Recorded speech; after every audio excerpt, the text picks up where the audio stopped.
What's up everyone, welcome back to my channel. Sorry if I don't look as flattering today. When I did a testing I didn't look very flattering but hey. So there's been a lot going on ish. So my last pregnancy update video was, I didn't even know, it's been that long. I've been postponing to do another updated video. Actually I think my last one was 20 something weeks.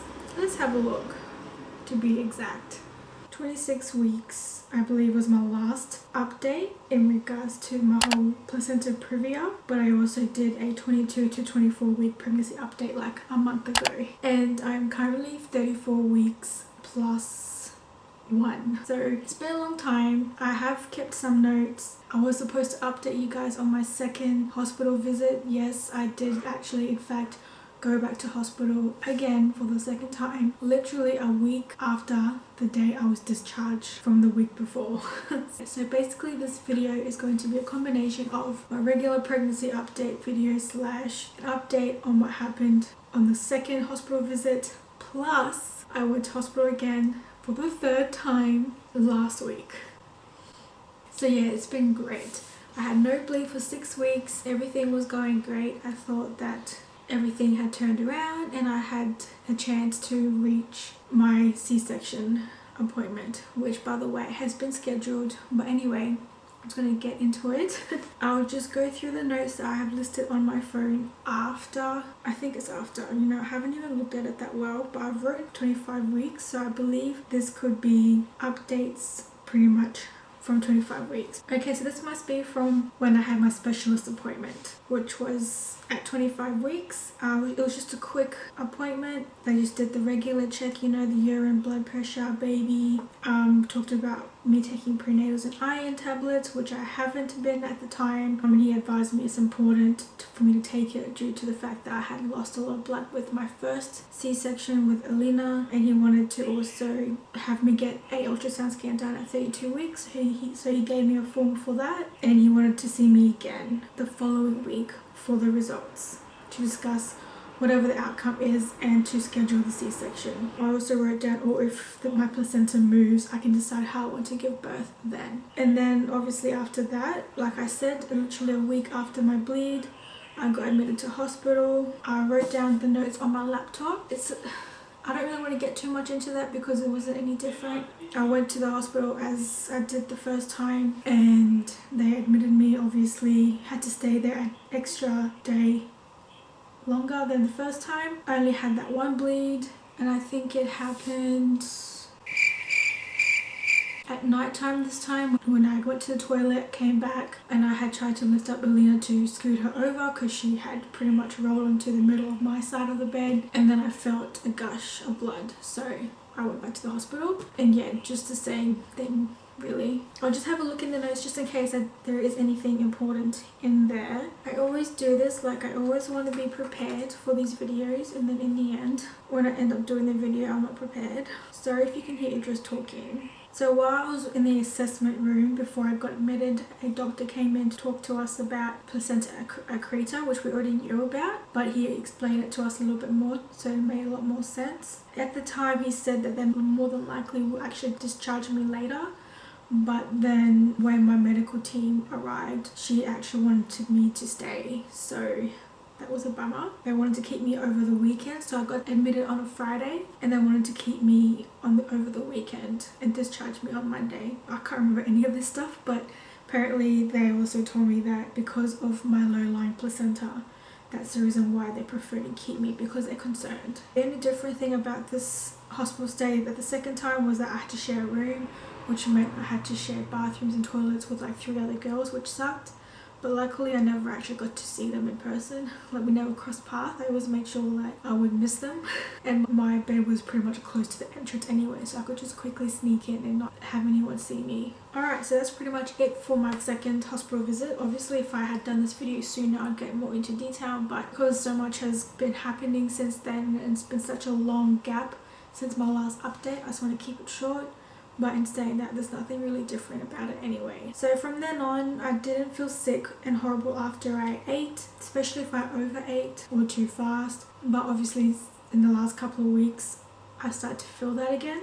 And I still, at the time and now, I still have this really awful aftertaste whenever I eat or drink anything. It's just disgusting. Like, I hate it so much. I'm also gassy again, by the way. I don't think I was at the end of my 20-week pregnancy, but lately I've noticed I've become gassy again, and since then the baby kicks a lot stronger. There was one night that he kicked really hard that I got nervous he was going to break my waters. He's very, very strong, very strong. I haven't been getting any headaches since then either. Up until now, no headaches, but I have been trying my best to stay hydrated as well. And I started to feel that my pregnancy towards back then as well, so 26 weeks onwards, sore body and less energy. And obviously now I'm at the end of my pregnancy, it's just getting worse and worse. Like, I can't even stand up and do the dishes or hang the clothes without getting tired. Like, it's just getting really, really, really hard to do my day-to-day task now. Ever since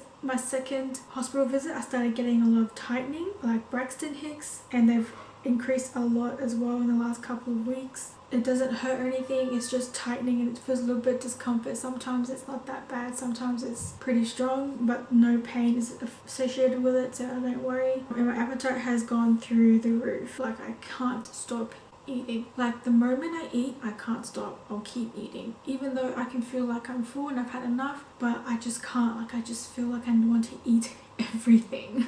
After the second hospital visit, so obviously maybe early 30 weeks, I started to feel sick after eating again, even if it was something small. So I had a follow-up appointment with my medical team at the last hospital, to the hospital that I was admitted to. First, it was an initial midwife appointment, and they went through my book with me and got me to sign some stuff. Spoke to me about vitamin K and hearing test and foot prick thingy for the baby, which I pretty much signed for anyway because I did all that with Alina. And then I got the whooping cough needle. I didn't get the flu vaccination then because I had gotten it already when winter started to kick in. And then I believe I went straight to see my medical team and just a regular checkup again. They checked baby. Also asked me if I wanted to continue my care at that hospital or do shared care at my other hospital with another hospital. I was saying the name, but I'm not now. You probably just go back and check what I said previously. But yeah, so basically they offered me if I wanted to go back to my original hospital and do share care with another hospital. I decided that we would do that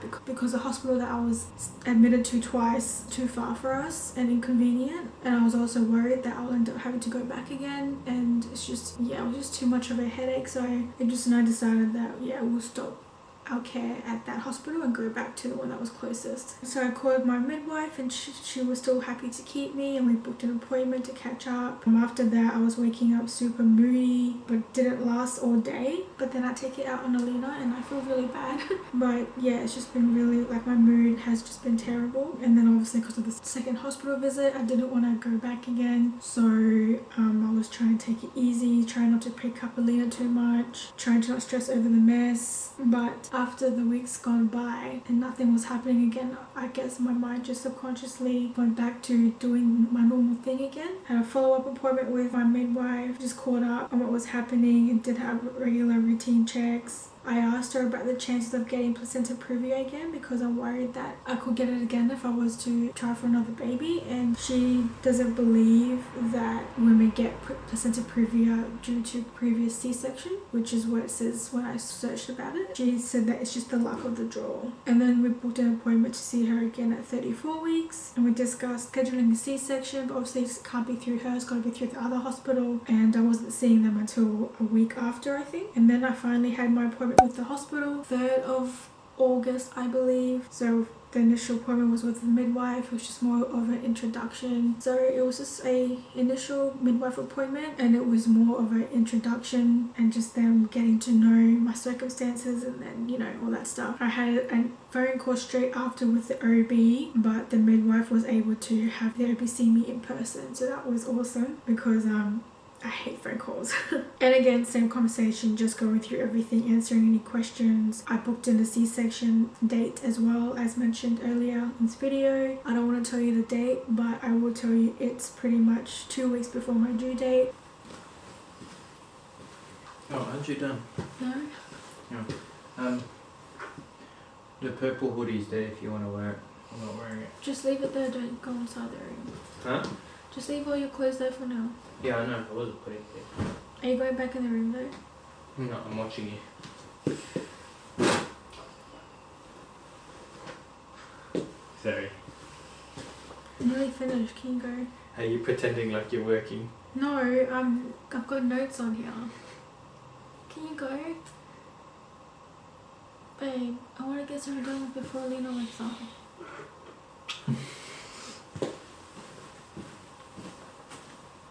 I don't know.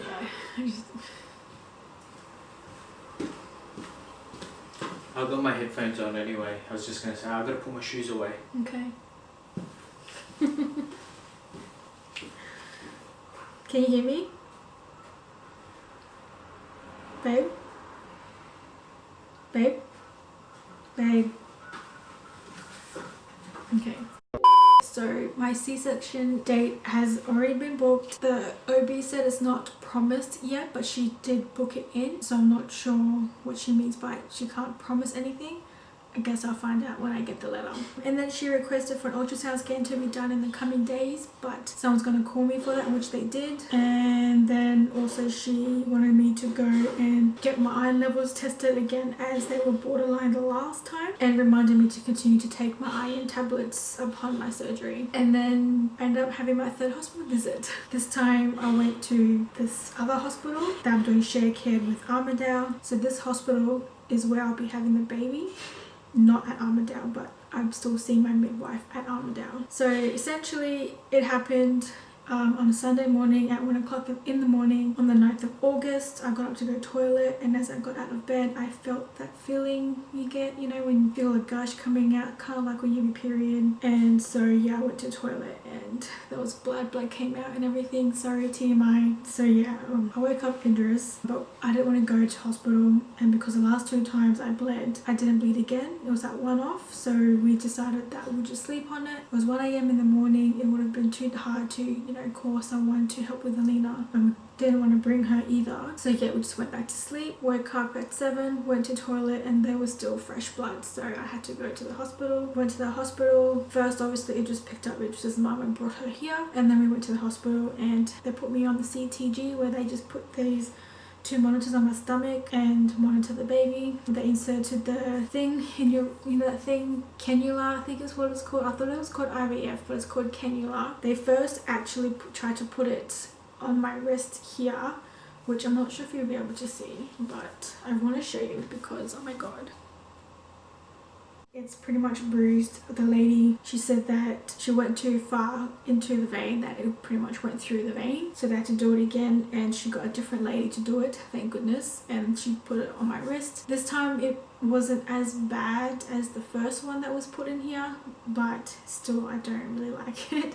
So yeah, had to get the cannula put in, and they were talking about me being able to be discharged later if there was no further bleed. They also even had me fasting from when I got there as well, just in case they need to take me in for a C-section. By 2 to 3 p.m. I was allowed to eat again. I'm pretty sure I bled not long after being there as well. Like, I think I bled when I got there, and then I bled again after.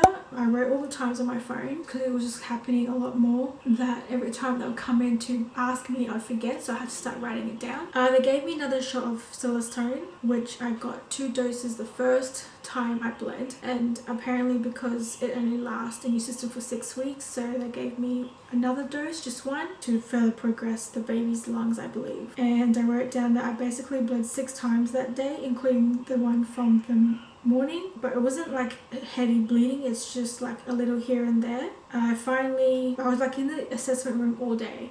I didn't get into my room until 7 to 8 p.m.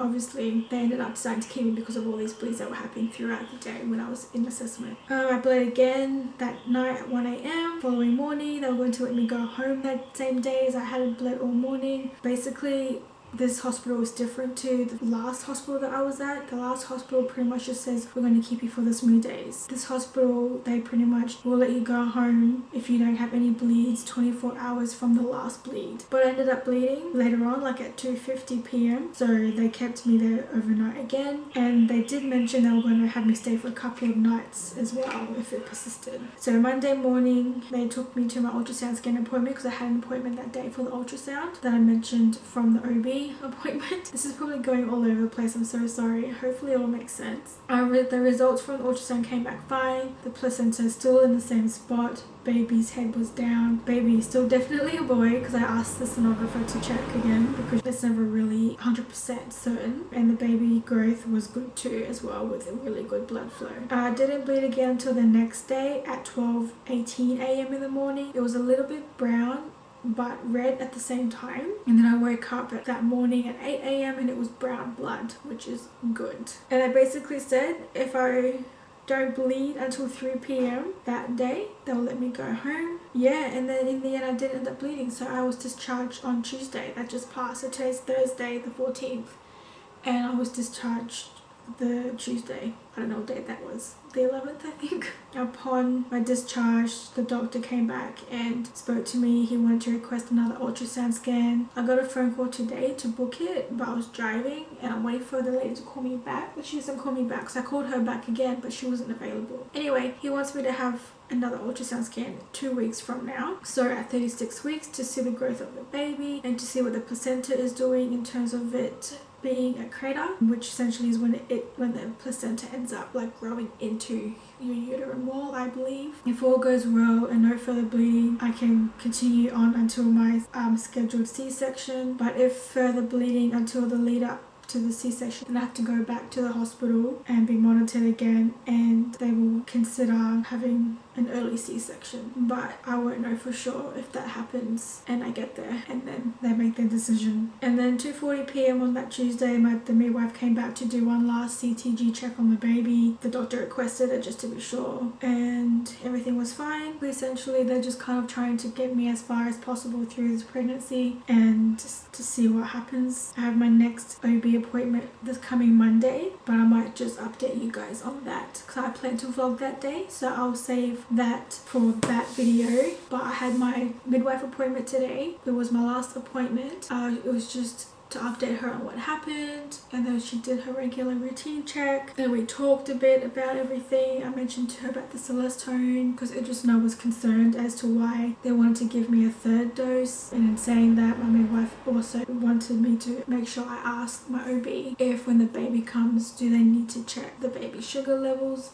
due to too much celestone. And yeah, now it's just a waiting game. So I'm 34 weeks. My midwife reckons that there's a good survival rate for the baby. The baby may or may not need to go to the NICU, but yeah, it's just all a very, what's the word, like it's just uncertain. This bleeding is very spontaneous. It comes when it comes, so I really just want to try and take it easy. Like, you should see the house right now. The only thing I'm trying my best to maintain is obviously the kitchen, but Elena's toys, I've kind of just left it, and I want to smash out some video content for YouTube but it's just been really hard because I'm just really tired. When I go to put Elena to sleep, I just want to sleep as well, and then I don't want to have to put makeup on. Like, even just putting makeup on now, like I didn't even do my eyebrows. That's just like how blah I am. I did write some video ideas that I want to do before I have this baby. So yeah, hopefully Monday I can do another sit down video. I'll continue to vlog weekly. I just hadn't been vlogging since Elena's birthday because I have the videos to edit from her birthday. Like, I had to edit the week leading up to her party, her actual birthday party, and then the zoo, so I want to get those up. That's why I didn't do any vlogs recently, but I do plan to vlog this coming Monday. So yeah. Also, as we speak, today I reached 1k.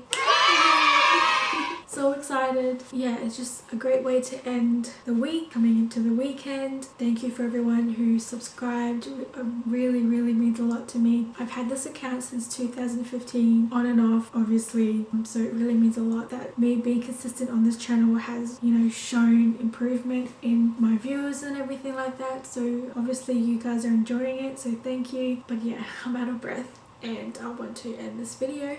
Thank you so much for watching. If you haven't already and you're new to my channel, subscribe please, and click on that notification bell if you don't want to miss out. I try and upload every Mondays and Thursdays. Mondays is usually a vlog and Tuesdays is just a random video. Check out my Instagram and give me a follow there as well. That will mean a lot to me too, and I'll catch you guys in the next one.